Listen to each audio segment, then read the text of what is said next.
Hello, welcome to the Health In Show, an affiliate program of Homeopathy World Community.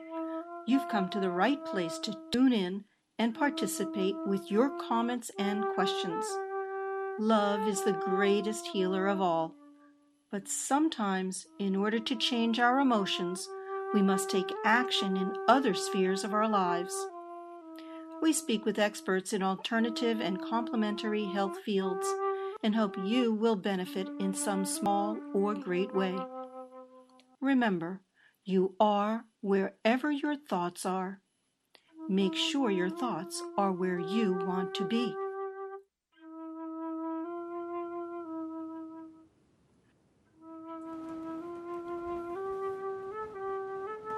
We're here. We're live. We're starting our show, the Health In Show, an affiliate program of Homeopathy World Community. You can find us on Facebook at Homeopathy World Community, and you can Twitter us and tweet and share our shows. I feel as if our beginning each session is temptation to close your eyes and just breathe into the energy and breathe energy into the water. And we're going to learn a lot about the memory of water today, talking with our special guest, Ananda Moore. She is calling in from, are you in Jerusalem? You're in Carmiel in Israel, because she's a world traveler. And we also have on the line our co-host, Dr. Deepak Sharma of the New Delhi Clinic in India, of the Orbits Clinic in New Delhi. And we have Amnon Nissan of Nissan Communications with us as our guru of computer. And if you have any questions, he's the one to talk with. I see everyone is smiling out there today, very happy. And I'm actually just signing in to nissancommunications.com, healthin.php, and go ahead and register your name so that you can be on the chat, or you can call us at 919-518-9773 with your comments and questions, or on Skype at Computers 2K Voice. And so I am finally on. I want to wish everyone well. Just wave hello and say hi to everyone. Ananda. Hi. Hello. Yay, we're all together here now, and I want to thank all those folks who are in the chat. I have just signed in. I'm going to introduce Ananda as what I consider a fearless flyer, a fearless person, based on everything that I have read and seen, extremely talented in combining all of her skills and expertise in theater arts, in drama, in production, in setting the stage and telling a story. And that is because she does have a degree in drama, and also she is involved as a homeopath, as a healer, as a doula. I don't know, in her short number of years on the planet, how she's able to have been accomplished all of these things. And as well, going out and gathering the information so that we can learn about the power of homeopathy. And she's actually an investigative reporter, an explorer, an adventurer who goes out and wants to find the answers to the questions that we all have. So can you tell us, Ananda, about your exploration and where you've been with the documentary film and how far you have left to go? Ooh. Well, first, I'm blushing from your introduction. Thank you. And, well, I started the project around 2.5 years ago, and it all just kind of fell kerplump in my lap. It didn't feel like I had much of a choice but to pursue the project. And it started with an email to Cuba asking if I could come film the project. I'd befriended Dr. Gustavo Bracho, who's one of the lead directors at the Finley Institute in Havana, Cuba, and who guided the whole leptospirosis intervention that I think most people these days are familiar with in the world of homeopathy, but I can talk about that a little later. And I had a friend, a filmmaker, who wanted to come down, and we figured this would be a really interesting start to a very interesting project. I felt that there was something here that was huge and no one in the world had heard about it outside of our small community. And had it been conventional medicine or a vaccine that had done this, everyone would know about it. So I set off on a mission. One is to learn what kind of evidence is out there that can promote homeopathy or that can show whether homeopathy is feasible.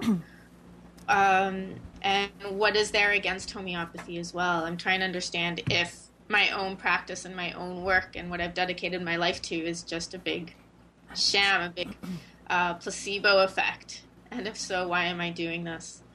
So I set out to see what I could find. I've filmed in Cuba 3 times now. I've met phenomenal people. And every time I go, I'm absolutely blown away by the quality of work that they're doing, the level of science. The people doing all this work are not homeopaths. Leave it on. They're immunologists, they're epidemiologists, they're scientists. And they came to homeopathy. They're all convinced of its efficacy, and they've seen it work over and over and over again. And in Cuba, there is a question, there is some resistance to homeopathy, but the system itself has embraced it, and it's really wonderful to see that. Do you think this film is going to make a difference in the scientific and medical community in their investigation or approval or way of looking at homeopathy based on the information that you provide in your documentary? I think what I want them to do is take a look at it. I think a lot of people out there haven't heard of homeopathy, and if they're against it, it's because they haven't taken a deep look at it. I myself was incredibly skeptical to begin with and thought it was complete nonsense.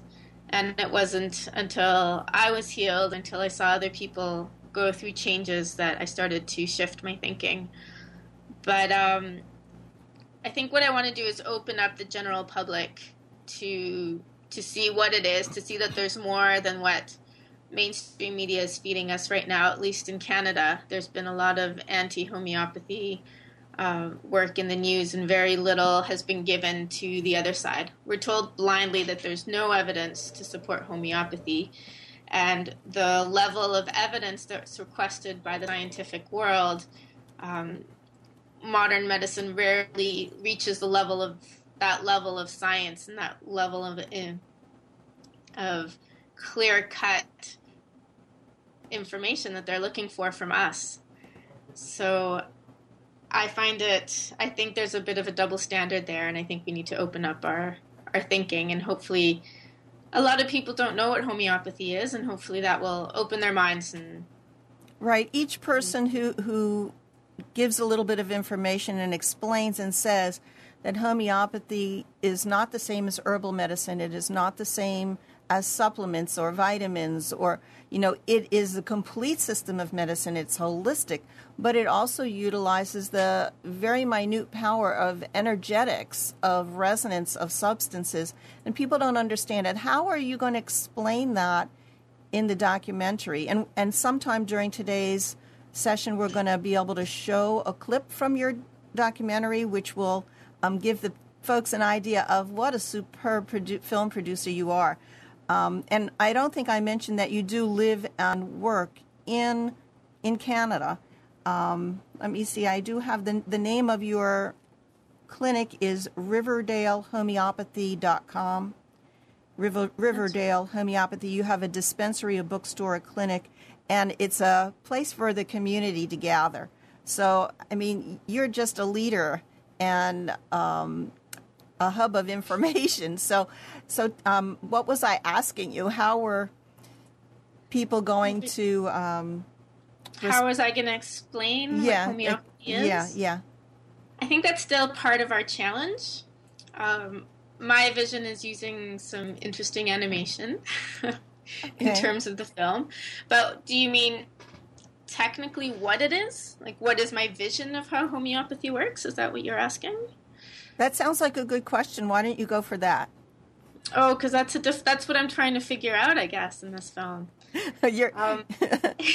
Okay, so as you do the investigation and things unfold, new questions appear to you or new pathways of investigation, who to speak to next. It's like Sherlock Holmes, a mystery novel. Right. Well, for me, one of my most recent, I guess, enlightenments was a discussion with Stefan Baumgartner, who's a physicist in Austria, I believe. I hope I'm not messing that up. And we met in Barcelona, Spain, in June. And he talked about there being a life force, which Hahnemann talked about, a force that we can't see, we can't feel. And there are examples of that in science, such as magnetism and electricity. And he believes that a life force of another name, works in a similar way. Like a magnet can act and change another surface that can respond to that magnet. In the same way, a homeopathic remedy does actually have some kind of force that at this point we don't know how to measure, and it would act upon something else. So that could be a person, an animal, another living thing. And I really like... There are a lot of theories out there how it works, right? There's this, it's an idea that's, you were quite interested in, was that idea of transference, that there's some kind of force that's acting from a homeopathic remedy, and a person doesn't even need to take it in order to feel the effects. Really? There's been some interesting research that's come about. A few different people presented in Barcelona at the Homeopathic Research Conference there. And it came up over and over again, this idea that somehow a force is being exerted upon and it can transfer to another. It travels a certain amount of space. So Dr. Bracho presented, for example, that he was working on a plant called moringa, which is very popular right now in Cuba, and it has antitumoral properties. And so they were looking at it in vitro, and at different potencies, when prepared homeopathically, they would see at specific potencies that it would kill cancer cells, and at other potencies it wouldn't. And in Cuba, they just got a new potentizing machine, and they were taking their placebo and putting it next to the remedy, and they were potentizing them together. Okay. And then they found that the control group, this is how the exact same thing would happen as in the non-control group. So at a random potency, let's say 12C or 30C, you would see that, and these, I'm just making these numbers up arbitrarily, I don't know the specific details, but you would see the cell, the antitumoral activity happening in vitro with just the plain water and with the remedy, and they had been succussed in the same machine. And so he realized that he had to keep his control substance separate from the remedy in order for that transference of information not to happen to the water. Okay, so this is something that homeopaths who do provings observe as well in the provings, because it's a group of people who are taking a dose of a remedy, and even the folks who are not taking any of the remedy, who are in the proving group, also have similar dreams, have similar physical things that happen to them, even though they did not take the remedy. Or these things begin to happen even before the proving actually begins, just because they know they're going to be part of a proving. Is that not true? And, yeah, I've seen that happen. Yeah, and so these things are unexplainable, inexplicable, and yet they do happen. So as a true scientist, we must investigate it further. We can't simply dismiss it or put it outside of our purview, say, oh, this is a random thing that's outside of the graph, because you have to incorporate it as a phenomena that actually happens.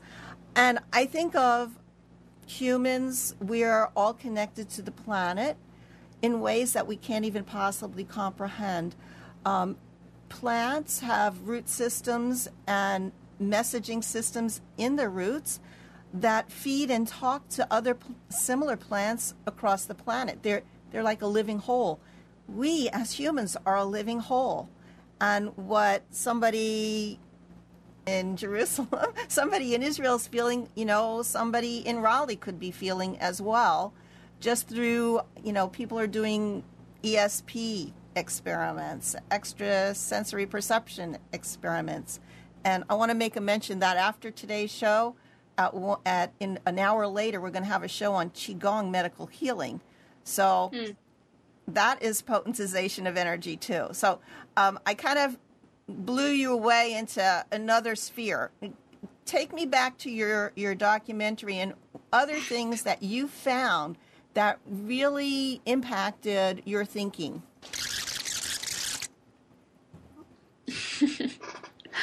Other things I found. Okay. What have I found? I think what's been interesting for me is this whole, I guess the whole homeoprophylaxis, which has been within the homeopathic community itself very controversial and has come under a lot of attack. But it seems to me that there's evidence again and again for its use, and I could be getting into myself into trouble by talking about this here. But another interesting study that's in Dr. Isaac Golden's most recent book takes place in India, in the state of Andhra Pradesh, where they used several remedies, belladonna. They used 3 different remedies, and they were not no-sodes. They were just regular, like lycopodium, belladonna, stramonium, something like that. And they gave them to 20 million children. Wow. 20 million children to prevent and to stop Japanese encephalitis. And with the following year, the rates dropped dramatically. And by 2003, since 2003, they haven't had a single case of Japanese encephalitis in Andhra Pradesh, while surrounding states in India continue to have the disease, and rates have grown of the disease. So I think there are other examples out there besides the Cuban example, and and that one is a much larger example as well. So to me, at this point in time, it seems that the largest amount of evidence out there for homeopathy seems to support this idea of homeoprophylaxis. Okay, so I'm going to just show you this book. This is the solution. Homeoprophylaxis, the Vaccine Alternative, Parent's Guide to Educating Your Child's Immune System by Kate Birch. And I have trained in this program, and I have taken and passed the NIH, National Institute of Health exam. So there are protocols that are being investigated through the U.S. government and through other governments around the world. You simply cannot dismiss when a remedy is given to multi-millions of people and you see results. So you have to incorporate that into the medical system somehow, and hopefully your documentary is going to provide more evidence. One of the things that amazed me, maybe you could talk about the remedy that's used, I think, for cancer pain patients. When you were holding the Scorpio in your hand, I was going like, eek, there's no way I'm going to do that. Or, I mean, people who dance with snakes and things like that. I mean, what power within you do you have that you can be calm in such a situation? Holding a scorpion? Yeah. I'm not squeamish, I guess.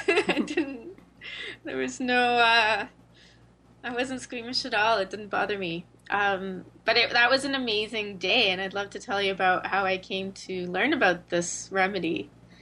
And people are coming from all over the world to Cuba to get their hands on this remedy, which they've they're calling it Vidatox right now. And it's made from a very specific scorpion, and its sting is similar to that of a bee sting. So also I knew I wasn't going to be if by chance I got stung, it wasn't going to be horrific. And the people who handle the scorpions all day long, they get stung all the time.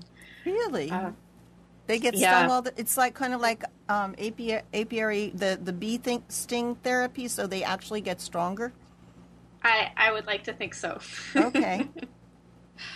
But these men go out in the very early morning or late at night, and they go into these areas around Cuba where the scorpion is endemic, and they collect them. And they're brought into scorpion farms, they're actually just small sheds, and they're all over the country, and each one stores probably thousands of scorpions, and they milk them each once a month, and then after 2 years they release them back into the wild, and they release them back into the place where they dropped them off. And the substance they're using to make a remedy which seems to work as an anti-tumoral, an analgesic, and people seem to do really well on it. It's not a panacea for all cancers or all diseases, but it seems to work on solid tumors and solid organs, and it seems to give people quality of life. It's not always curative, but it helps people get back to work. It helps people feel like they can get out of bed in the morning. And this all started when I think some farmers or some in Cuba, some peasants had been using this scorpion medicine traditionally for cancer, and it was diluted, I think, 1 in 100, and that's how it's always been given at I'd call it a 1C dilution. And a homeopath who worked for a large company there, which is they make natural health food products, and they also make cleaning supplies, pesticides, all kinds of stuff. But they had a homeopath working for them, and he decided he wanted to see if he took the scorpion venom and made it into a homeopathic medicine, what would happen. And it's been a very huge industry for them ever since. And I did want to mention Jeremy Sher, who is in Israel now. It is his home, even though he spends most of his time in Africa. He did the proving on the scorpion remedy, and it is a very, very powerful energy to be used because they live in Israel as well, and can cause illness to people who do get stung. I wanted to make a correction. Kathy in the chat says she has Dr. Isaac Golden's book and the remedies that were used for 20 million children in Andhra Pradesh were belladonna, calcarea carbonicum, which is, we think of it as a constitutional for belladonna, and tuberculinum. And all of those three really have a synergy together. They do work in harmony together, usually in the individual who has a sensitivity to that remedy. So to think that it could be used for an epidemic and stop the spread of an epidemic is pretty amazing. Gabrielle Seelman in the chat, her name Giza, is saying that we need to use proper terminology that will help to the allopaths to understand that we're talking in a kind of a different language, and maybe to open up this discussion to the general public. Because is your film going to be for the general public? Where will we see it? Will we see it on on PBS Public Broadcast System? Where will we eventually see it, and when will it be ready? The film will probably be ready in about 2 years, and the goal is to have it purchased by broadcasters so that you would see it on TV, to get it out into film festivals, and then have it available VOD and other online sources as well. And yeah, the point of the film is not to speak in homeopathic lingo or jargon, but rather to make something that's open to the public that people can understand, that can make sense to people, and that can open up this world. Can you give me an example of how we could approach a person and say, that they would understand what you're talking about? Oh, we're going to play the video in just a moment, but I want to just ask you that. What would we say to somebody, or should I just play the video? I think you could play the video. Okay, let's go.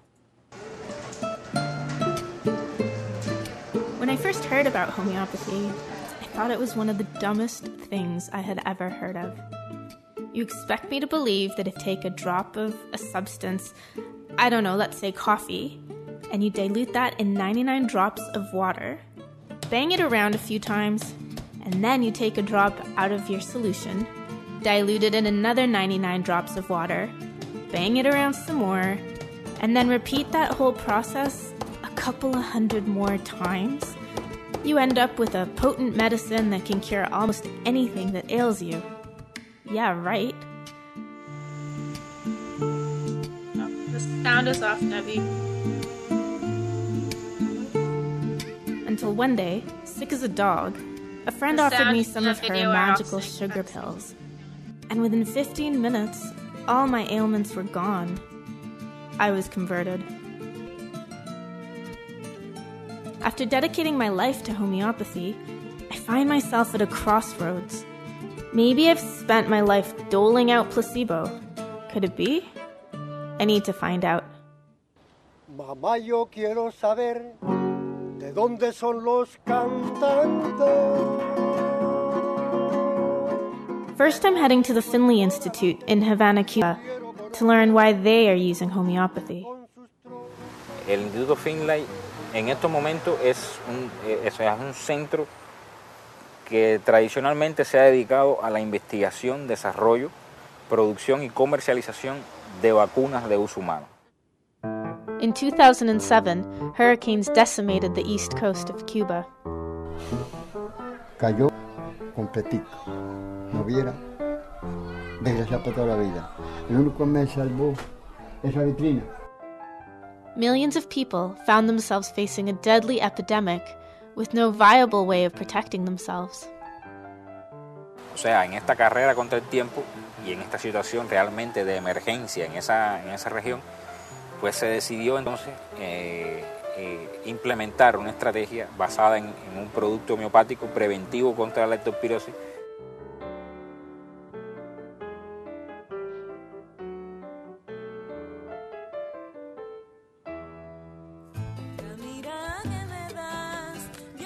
There are 50 different types of scorpions in Cuba, but the one we're looking for is the most coveted, famous blue scorpion.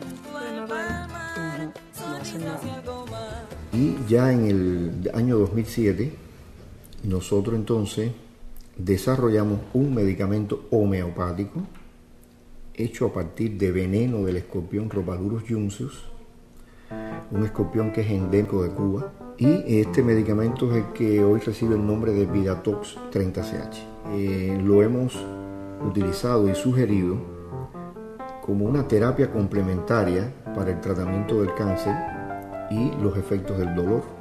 ¿Qué cambios has sentido desde que empezó el tratamiento?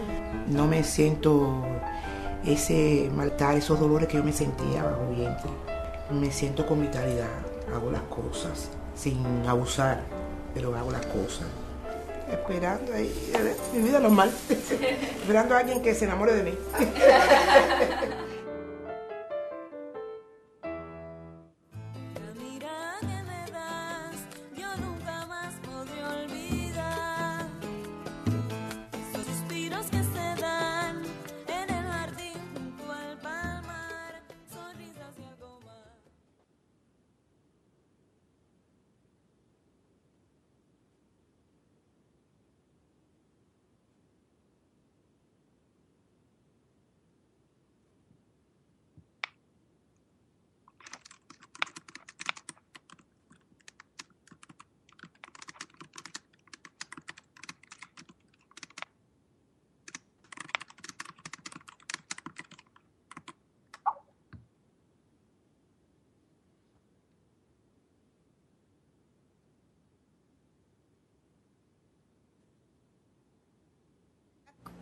with Ananda, you can get an idea of. I guess I didn't catch it. You're going to get you got a little smidgen of what she's been doing. Ananda, it apparently did not record the rest of the audio. If you want, I'll go and capture it again, and we can play it later on in the show. Sure. Yeah. Okay. Here, the video's playing in slow motion for me, and the sound went at normal rate. So. Okay, well, we're back live on the Health In Show, Homeopathy World Community with Ananda Moore. Tuning in, calling in from Israel, and her home base is Canada. You're in Ontario, is that correct? In Toronto, yes. In Toronto. And we just saw a little bit of, just to give you a taste of her film and her expertise in filmmaking on capturing an important part of the message and letting us know what reached her heart as important for you to know as a person who wants to take care of yourself in the medical world today, the things that we have to deal with, and the power of energy. The power of energy that people around the world are utilizing, and maybe people in America, and I don't know how it is in Canada, are not fully utilizing, especially under government auspices. Tell us what you learned. What I learned in regards to how people are able to use homeopathy out there in Cuba, in India, in other countries, and yet here at home in America and in Canada, we're kind of it's delayed reaction. It's not happening. People don't know about it. I think part of what's happened in these other countries is that the pharmaceutical industry doesn't have the same hold and on the government and on the medical system. Cuba obviously is completely divorced from an outside pharmaceutical industry, and the people responsible for the government in Cuba and the Castro family, for them, alternative and natural medicine is very important. The military itself in Cuba has always supported alternative medicine for the army, for its farming as well. They use a lot of homeopathy there. And they've developed it to quite an extent, though because it's been the Cuban military, it's all top secret and we can't get much information out of them. But when you have that kind of support from the very top, streaming all the way down, it's hard to stop it, I think. And it's in countries like this where people suffer very high levels of poverty, that these other options that seem more affordable and more accessible become much more sought after. And the same kind of thing happened in India, I believe. Dr. Sharma is on the line with us. Do you have any input? Hello. Yes, we're talking about the use of homeopathy in different countries and how come it is accepted and utilized as opposed to in America, hardly anybody even knows what the word is. Yes, definitely. India is a great country for the homeopathy, because homeopathy is registered by the government in this country alone. And what I feel in the water therapy, I didn't listen by one of the person who are taking a lecture in the Jammu and Kashmir. Those are talking about the same remedies. And in India, where in many cities, we are also providing the preventive medicines also for the prophylaxis. In Delhi, in the last week, I distribute about a Eupatorium perforatum, dose of Eupatorium perforatum 200 in about 1,000 people to prevent from the dengue. You're saying that you gave one. How? Repeat again. You gave Eupatorium perfilata to how many people? For 1,000 people. 1,000 people. As a prophylaxis of for the dengue fever. Okay, because dengue fever is really prevalent and it is spreading, is it not? Yes, definitely, and especially in the northern India. Mm-hmm.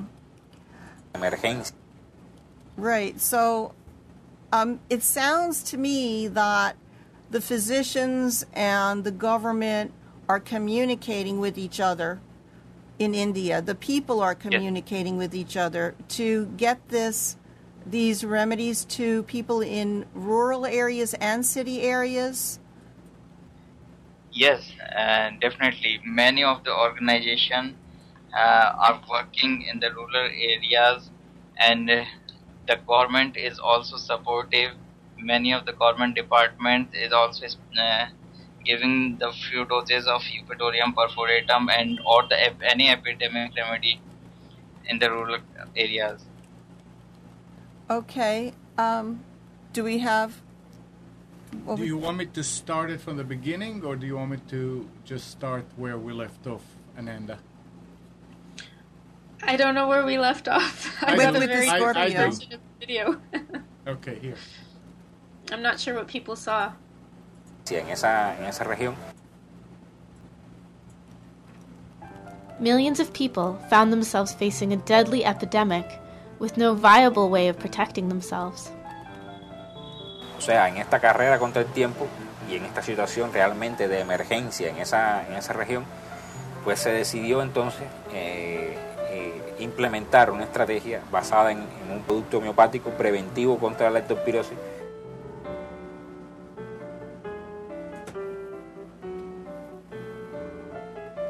Lost the sound again? I hear the background music. There are 50 different types of scorpions in Cuba, but the one we're looking for is the most coveted, the famous blue scorpion. Y ya en el año 2007, nosotros entonces desarrollamos un medicamento homeopático hecho a partir de veneno del escorpión Rhopalurus juncus, un escorpión que es endémico de Cuba, y este medicamento es el que hoy recibe el nombre de Vitox 30CH. Lo hemos utilizado y sugerido como una terapia complementaria para el tratamiento del cáncer y los efectos del dolor. ¿Qué cambios has sentido desde que empezó el tratamiento? No me siento ese malestar, esos dolores que yo me sentía bajo vientre. Me siento con vitalidad, hago las cosas sin abusar, pero hago las cosas. Esperando ahí, mi vida normal, esperando a alguien que se enamore de mí.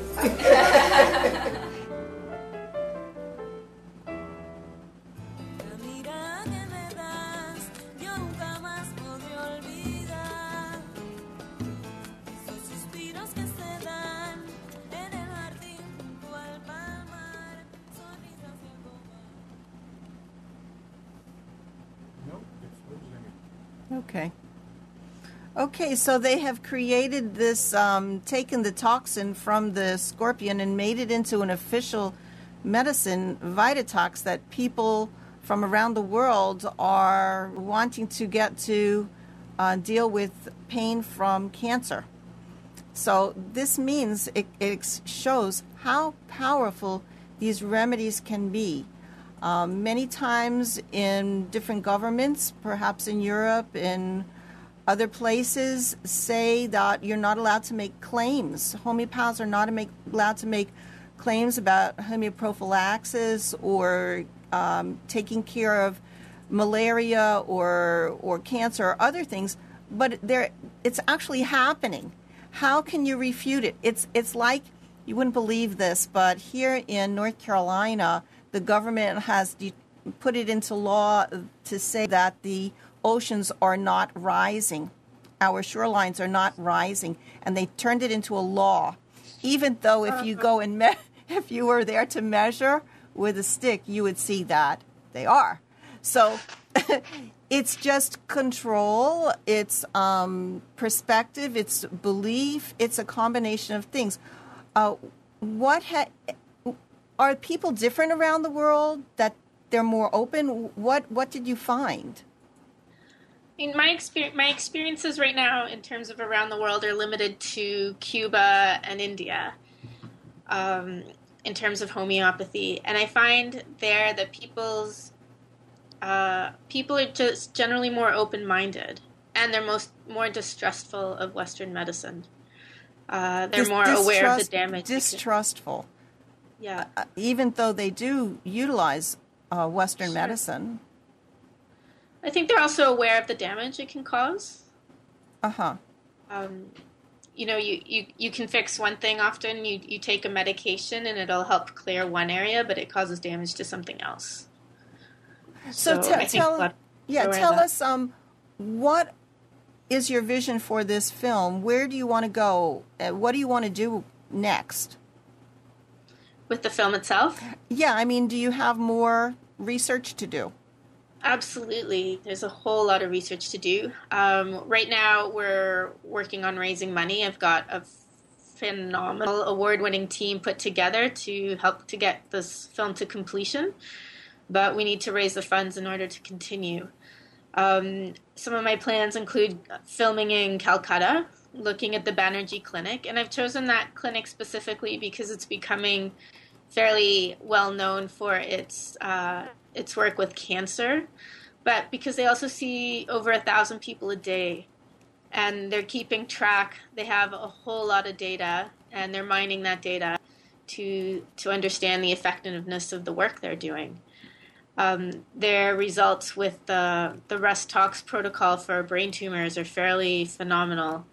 They claim to have around a 50% success rate with childhood gliomas, where Western medicine has a less than 0.1% success rate.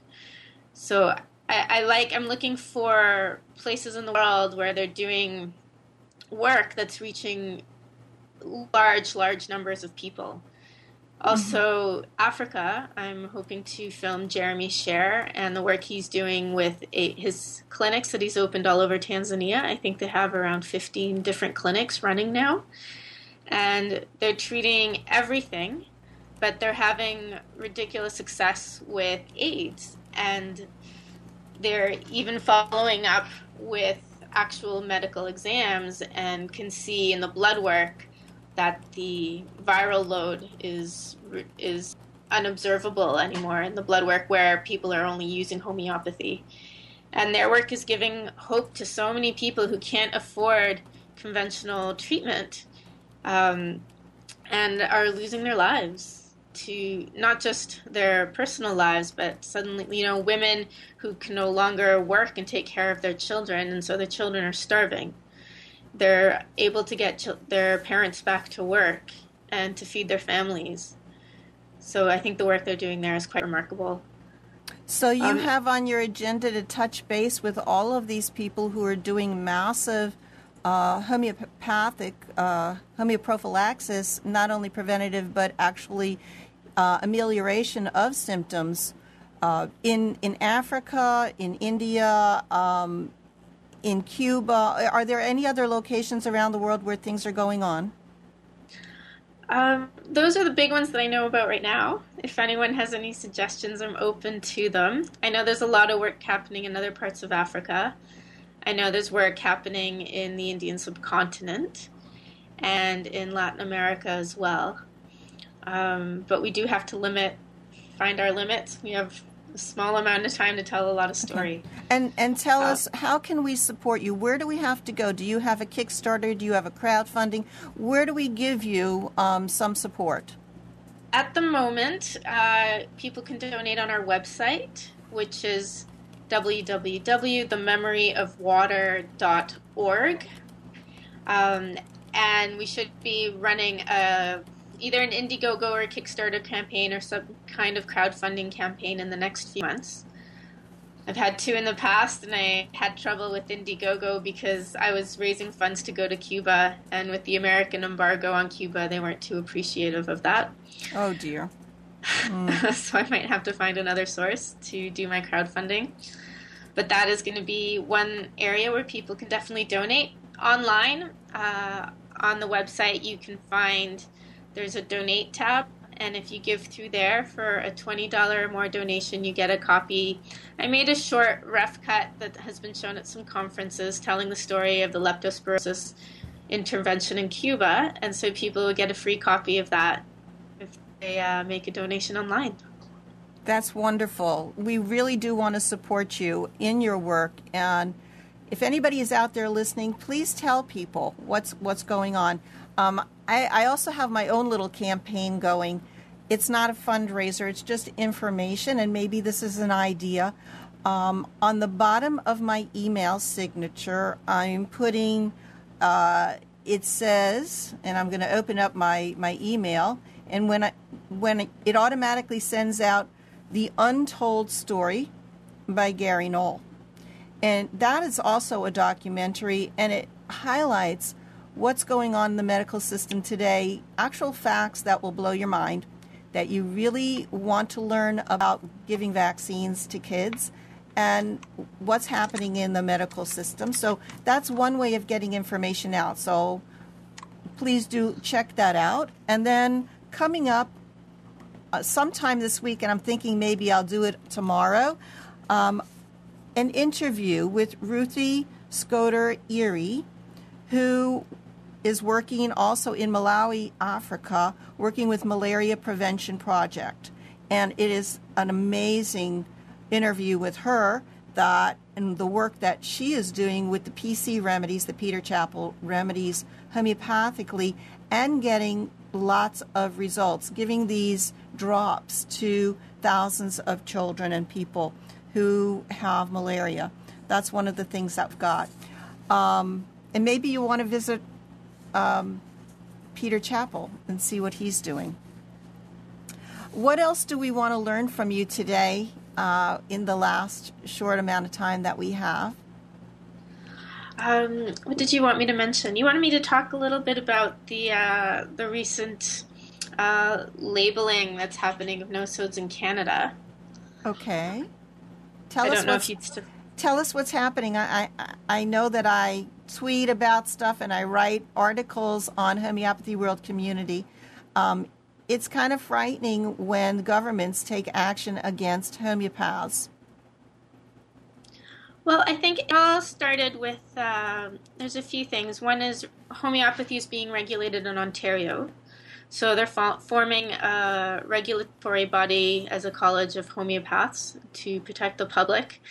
And as part and parcel across Canada, the NHPD, the Natural Health Product Directorate, has been over the last, I think, 10 years, been regulating different natural healthcare products.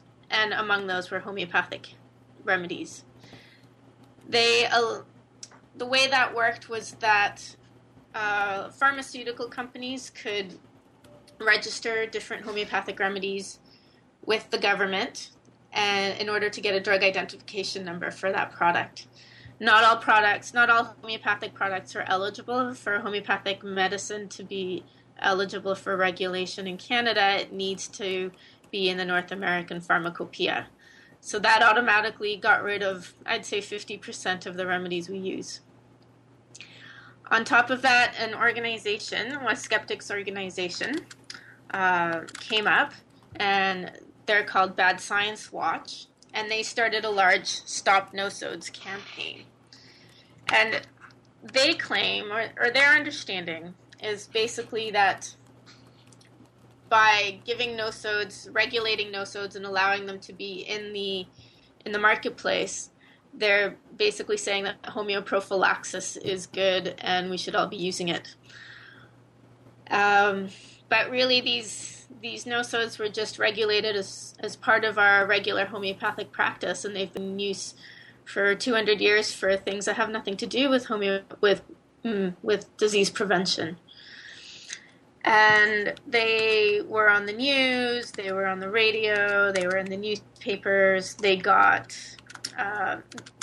they got a large petition, not so large, I think they had around 600 signatures on their petition asking the government to completely block the use of no-sodes in Canada.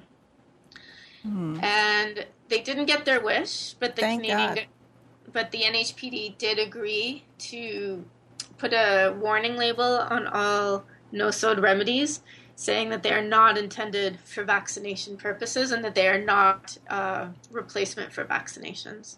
Okay, so how will this affect the practice of homeopathy and the use of these no-sodes? I mean, not every single homeopathic remedy acts, belladonna, like the experiment that was done with the belladonna calcareous carbon tuberculinum. Those two of those are not no-sodes, and yet they will prevent and stop the spread of epidemic disease, and they will educate the immune system to recognize a similar resonant energy. So that's the purpose. The purpose of these homeoprophylaxis, we call them no-sodes because they're made from disease matter originally, which actually have nothing in them. So they can't really hurt you. They have nothing in them. But if your energy system recognizes that energy system, there's going to be some communication going on. And the whole essence of the world is how we speak to each other, whether we speak to each other with loving, kind words, with support, with guiding people to heal and be happy and joyful in their life. This is going to lift your energy. And if you can educate someone to understand that these no-sodes are just letting you know that this is an energy on the planet that might affect you in a certain way, now that you know about it, now that your body knows about it, it can handle it properly. It's basically giving permission for the body to do what it normally does naturally. It's not, sure. Right? Okay, so you want to talk a little bit about that? At this point in time, we don't have the type of scientific evidence that can talk to that language and that governments will listen to and that health, the regulatory bodies are going to listen to. And the concern was that vaccination rates are going down and that this is perhaps in part precipitated by homeopathic vaccination, as they're calling it, or homeoprophylaxis, that people feel are being brought into the false notion, and this is their understanding, the false notion that they're going to be protected with these homeopathic remedies, when in fact there's no evidence that they're going to be protected. And they do address Isaac Golden's work, but I don't think they give it its due course. They don't address anything else that's happened in the world with homeoprophylaxis.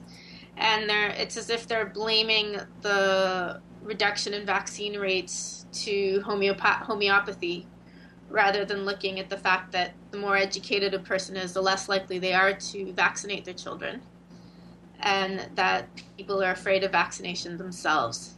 And then comes the possibility that maybe something else can help protect their children or help increase their immunity. And really, we know that this is more, it looks like a defense of the conventional system right now and the pharmaceutical system. They're losing ground in other parts of the world, especially in places like India, and they're trying to protect their market.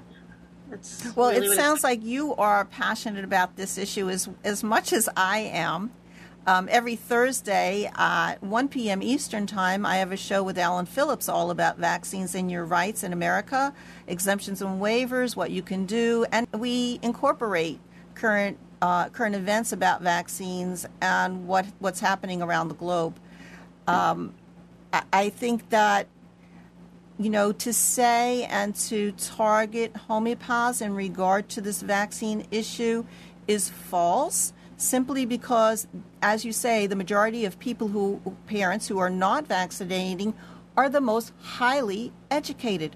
They're investigating many other alternatives sunlight and vitamin D and vitamin C and changing their diet and removing sugar and removing carbs. They're doing all sorts of things to improve the immune system of themselves, their family, and their children. They're informing their neighbors. And so to say, the whole cause of this loss of people not vaccinating is due to homeopathy is incorrect. It is a small, tiny portion, and we need more people to hear about homeopathy and the powers to heal that it does have. Absolutely.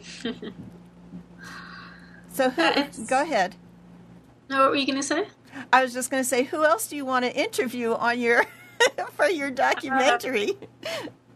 Well, I'm actually also, which I didn't speak at great length about today, is I want to speak with the scientists who are doing the work. So the scientists in Bombay or Mumbai who worked on the nanoparticle study, finding nanoparticles of metals in their respective homeopathic remedies up to 12C. I'm really interested in Dr. Baumgartner's work in Austria. And there's a lot of scientists out there who are looking at water itself, how it works. We know very little about the physics of water. It seems to defy the laws that every other substance on this planet adheres to. And it's truly a mystery. We don't understand very much about it. And if water is what carries the information and the energy of our medicine, then I think we have a lot to learn there. So I want to give homeopathy the benefit of the doubt. I want people to be able to say, okay, maybe this is worth investigating, worth looking into. Right now, there's a strong publishing bias. If anyone offers up a study that says that has homeopathy in the title in a positive light, they're very unlikely to get published. And it makes it very difficult for us to show that there's proof for homeopathy when the system itself won't let us put it out into the light. So I'm hoping that this documentary can just bring more awareness of what we're doing, of natural medicine, and maybe bring me some answers as well. It's about my journey in part and about me trying to figure this whole confusion up. Right. From the point where you were a skeptic, you became a homeopath. You're utilizing it with as a doula. You're investigating and producing information. You're doing so much for the community. We must appreciate that. And thank you. I would love to have you back again in maybe a year's time to see how far along you've gotten on this documentary. Sounds great. Yeah, and we're looking for any serious investors out there. Anyone who feels that this is a project worthwhile investing in. I'd love to hear from you. So you can get in touch through the website or through my Facebook page, In Search of Evidence. In Search of Evidence. Yes, wonderful. And so if there are any angel investors out there, you can contact me at homeopathyworldcommunity@gmail or Ananda Moore through her website. I want to do some announcements, and then Amnon, he wants to play the video one more time to see if he could get the sound to work properly. Okay, coming up on, let's see, today is Monday. So we have in 1 hour, we're going to have another show. It's Breaking Free with Marilyn Shannon, and she's having a guest who's doing healing Qigong, medicinal Qigong movement, breathing, and everything. And I will also be on that show because I am a practitioner and have been practicing. Thursday is Blog Talk Radio, Alan Phillips at 1 p.m. It's a combination of Freedomizer Radio and Homeopathy World Community on Blog Talk. On October 9th, which is Wednesday of this week, once a month we have Dr. Christina Chambreau, Doctor of Veterinary Medicine, come on Blog Talk Radio, and she's going to talk about pests, the mosquito and other pests. And that's going to be, I guess I'll probably do the show with Ruthie Ruthie Scoter Eater tomorrow, and I'll give you a heads up on what time that will be. On this show, October 14th. What's today? We are really moving along in this month. It'll be Columbus Day, and Christina Munns of Australia hopefully will be able to work this out. She's going to talk about quantum physics of homeopathy, which absolutely has got to deal with some kind of water element, and the unified field theory. October 21st, Chris Gunnars is going to talk about healthy and unhealthy oils. Water and oil do not mix.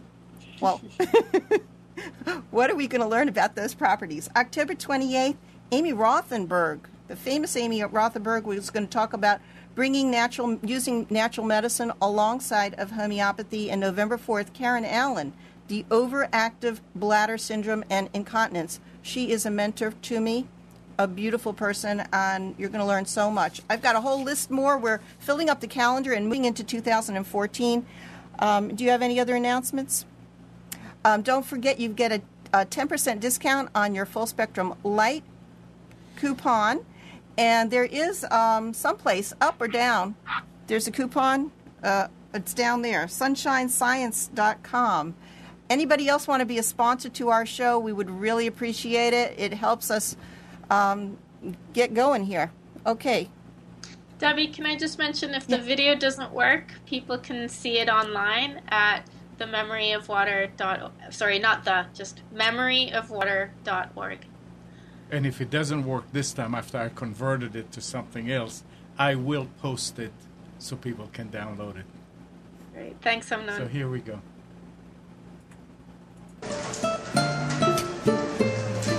When I first heard about homeopathy, I thought it was one of the dumbest things I had ever heard of.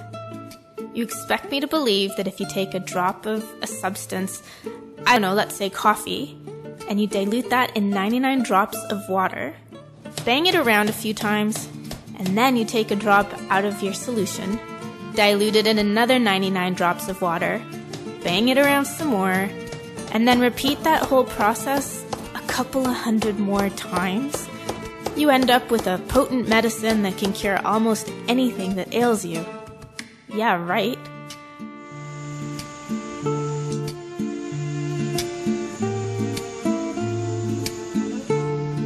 Until one day, sick as a dog, a friend offered me some of her magical sugar pills. And within 15 minutes, all my ailments were gone. I was converted.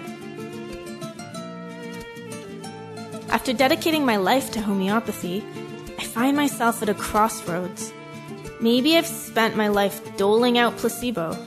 Could it be? I need to find out.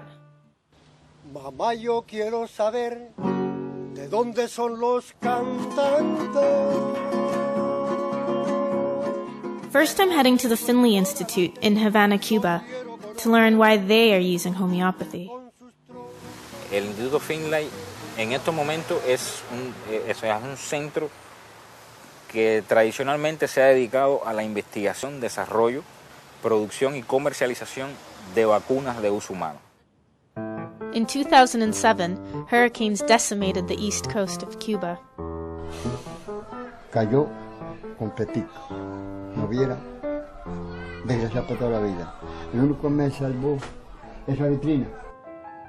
Millions of people found themselves facing a deadly epidemic with no viable way of protecting themselves.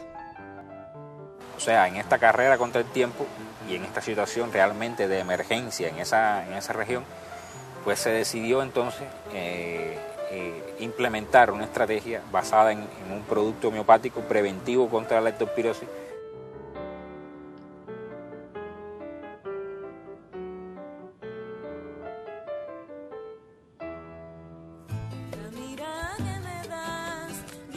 There are 50 different types of scorpions in Cuba, but the one we're looking for is the most coveted, the famous blue scorpion.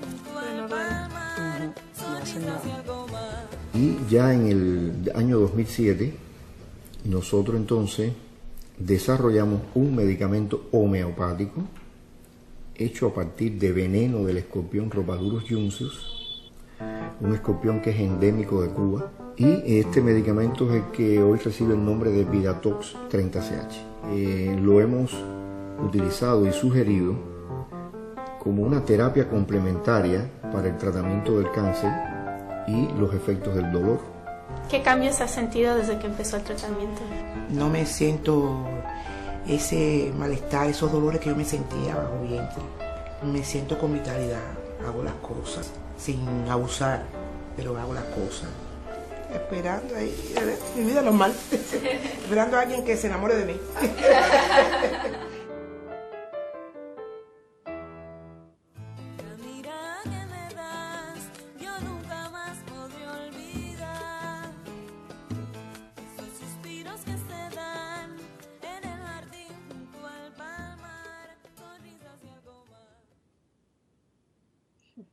I love the music. What was the music? The music is trying to remember. It's a band called Covario, and a friend of mine manages them. So I got the rights to the music, which was nice. I love it. And I believe they're from Europe. I can't remember what country right now. Okay, well, we're thrilled to have had you on. And I want to let anybody know who's interested in the Complete Dynamics computer program. Also, I keep it on my desktop. I do all my searches, looking up materia medica and rubrics. If you are a student, a professional in the healthcare field, you might be interested in this program. So go on to Homeopathy World Community, and you'll see in the right-hand column information about that. We're sending wave awareness out to everyone. Lots of love, energy, good intentions, uplifting our spirits, and knowing the power of homeopathy is magic. Okay? Bye-bye, everyone. Thanks, Debbie. See you in an hour.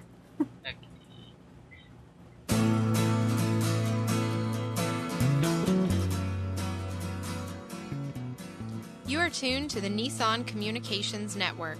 Our weekly lineup of call-in programs includes Computers 2K Now with Amnon Nissan, Sundays, 9 a.m. till noon.